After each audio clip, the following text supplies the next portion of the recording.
కోతలే ఉన్నాయి. దేవుళ్ళ మీద ఒట్లు పెట్టి మోసం చేసింది చాలదన్నట్టు ఇప్పుడు 26 జనవరి అంటే ముఖ్యంగా రాజ్యాంగం అమల్లోకి వచ్చినటువంటి దినం. భారతదేశ ప్రజలందరూ కూడా రాజ్యాంగం అనేది దైవ సమానంగా చూస్తారు ఈ దేశ ప్రజలు. అలాంటి రాజ్యాంగ దినోత్సవం రోజు ప్రారంభించే పలు అభివృద్ధి కార్యక్రమాల్లో కూడా ప్రజలని మోసం చేయాలని చెప్పి ఈ ప్రభుత్వం ప్రయత్నం చేస్తూ ఉంది. ఇది చాలా దుర్మార్గం. దీని మీద కొన్ని విషయాలు ప్రభుత్వం దృష్టికి ఓ బహిరంగ లేఖ రూపంలో కూడా తేబోతా ఉన్నాం. ముఖ్యంగా రేషన్ కార్డుల విషయంలో రేవంత్ రెడ్డి గారికి ఒక ఓపెన్ లెటర్ కూడా నేను రాస్తా ఉన్నా. I'm releasing this open letter on ration cards. ఈ రేషన్ కార్డ్స్ విషయంలో ఇవాళ రాష్ట్రంలో అన్ని గ్రామాల్లో కూడా ఆందోళనలు జరుగుతూ ఉన్నాయి.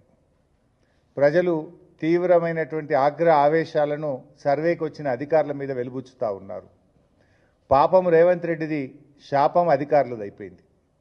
ఇప్పుడు ఏమైంది? రేషన్ కార్డుల సెలక్షన్ ఎక్కడ జరగాలి? గ్రామాల్లో జరగాలి. వీళ్ళు గ్రామాల్లో అసలు ఎవరు అర్హులు అనేటువంటిది చూడకుండా మొన్న కులగణన సర్వేను బేస్ చేసుకొని కులగణన సర్వేలో ఎవరైతే రేషన్ కార్డు లేదని చెప్పారో ఆ లిస్టును మాత్రమే వీళ్ళు ప్రింటౌట్ తీసి గ్రామాలకు పంపినరు. అంతకుముందు ప్రజలు ఆన్లైన్లో మీ సేవల ద్వారా అప్లై చేసుకున్నారు. రాష్ట్ర వ్యాప్తంగా కొన్ని లక్షల మంది ప్రజలు ఆన్లైన్లో మీ సేవలో రేషన్ కార్డు కావాలని అప్లై చేసుకున్నారు. దాన్ని పరిశీలించడం లేదు.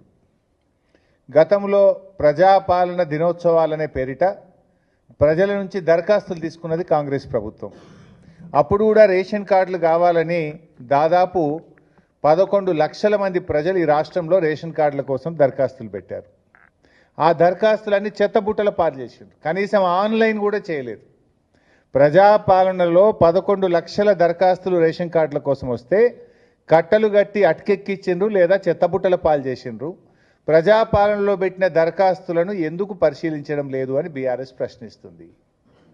ఆన్లైన్లో మీ సేవలో అప్లై చేసుకున్న దరఖాస్తులను ఎందుకు ఈ ప్రభుత్వం పరిశీలించడం లేదు అని బీఆర్ఎస్ ప్రశ్నిస్తుంది. మీరు కేవలం కుటుంబ సర్వేలో రేషన్ కార్డు లేదన్న దరఖాస్తులను మాత్రమే మీరు పంపించారు. ఆ రోజు కుటుంబ సర్వే చేసేటప్పుడు రేషన్ కార్డుతో ముడిపెట్టారా? ఆ రోజు కులగణన సర్వే మీరు చేసేటప్పుడు ఇది ఆప్షనల్, బలవంతం లేదు. ఇష్టం ఉన్న వాళ్ళు మాత్రమే సర్వేలో పాల్గొనవచ్చును. మీకు నచ్చిన సమాచారం మాత్రమే ఇవ్వండి. అన్ని ప్రశ్నలకు సమాధానం ఇవ్వకపోవడం